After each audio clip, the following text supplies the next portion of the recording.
Hello everyone, and welcome back to the channel again for another review of Resistance. This time, episode 4/5 of Season 1, The High Tower. This is my favorite episode so far. It really feels like they're starting to hit the stride. They've already done all of their setup for the world building of the Colossus. They have already set up the political landscape, and now we're starting to explore the nuances of that political landscape, and there's a whole ton packed into this episode. Number one, we get to meet Hype Faison, voiced by Donald Faison, one of my favorite actors ever. Played Turk on Scrubs, and he's a massive Star Wars fan, and he clearly brings it with this role. He very much plays the jock type character. He has a history with Tam, and because of that history with Tam, we get to see the another side of her. We get to start to exploring her character and what her character's motivations might be and what her priorities may be. We get development on both of the Dozas, father and daughter.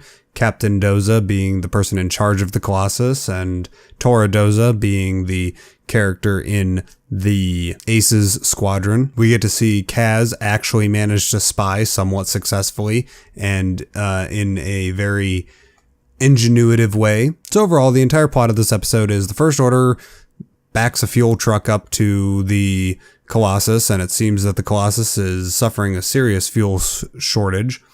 And they basically try to blackmail Captain Doza into siding with the First Order, making a deal with the First Order. And he's having none of it. So we now know that he's put in a difficult situation. He may be forced to do something, but we will see what Captain Doza ends up doing. He definitely doubles down at the end of the episode when he kind of goes along with Tora's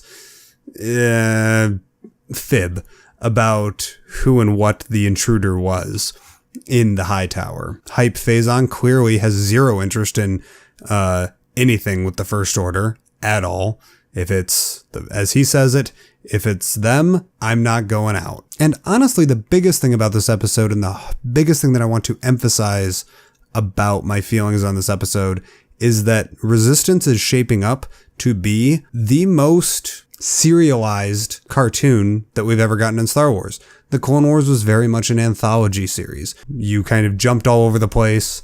Different episodes were taking place before other episodes, even though they were in release order, they were backwards. And then Rebels took some steps towards serialization, but you definitely had your kind of filler episodes that could have landed wherever they wanted to. Not that those filler episodes were unfun for me, but the fact that I could remember characters like Tam right off the bat, the fact that I could remember Tora's name right off the bat, I didn't even need to look that up when I said Tora's name earlier while I was talking into this microphone, means that I'm starting to become invested in the entire story that is Resistance, as opposed to just enjoying little bites of Star Wars every week. I am now invested in the story that Resistance is telling week to week to week. I just have to wait a week in between each chapter of this story. And I am incredibly grateful for that. Now, I'm actually sitting here going, wait, what's gonna happen next week? Are we gonna see more First Order stuff? Or are we gonna end up going a little bit more inwardly, and are we going to look at more an episode revolving around the dynamics of Kaz inside of Yeager's team? Or are we going to see a combination of those two? Or are we going to see pirate stuff? Or is Kaz going to enter into a race again? And is it going to cause an issue with Tam because Tam wants the fireball? Tam was already promised the fireball, as mentioned back in the series opener, The Recruit. Who knows? And the fact that I'm invested and I'm thinking about that is awesome. It is so awesome to have that feeling about a Star Wars television series for the first time, really, for me. Okay, fine. The second half of season 4 of Rebels, yes, I was having that feeling, but only for those last few episodes, pretty much from Kanan's death through the end of the series.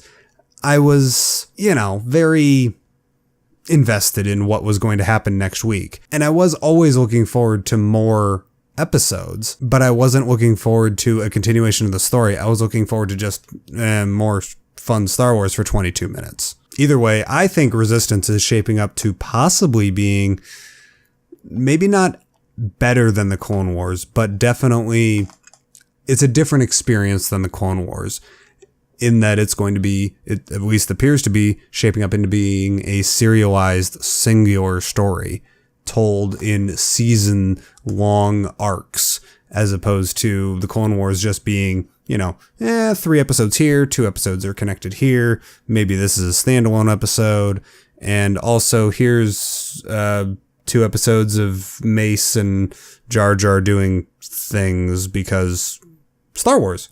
Now we're actually seeing a real cohesive narrative for the first time over weeks and months of episodes being released. So while I didn't mention too much about this specific episode, that is a credit to what this episode is. This episode is very much the third step where I realize that I'm walking down a singular path instead of just kind of wandering around a museum. You know what I mean?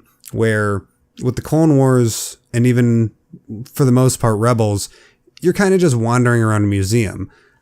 This is starting to feel more like a guided tour of a singular exhibit, and I am so excited to see the next presentation that this exhibit has to offer. But either way, let me know what you guys thought about this episode down in the comments down below, and as always, may the Force be with you guys. Take care.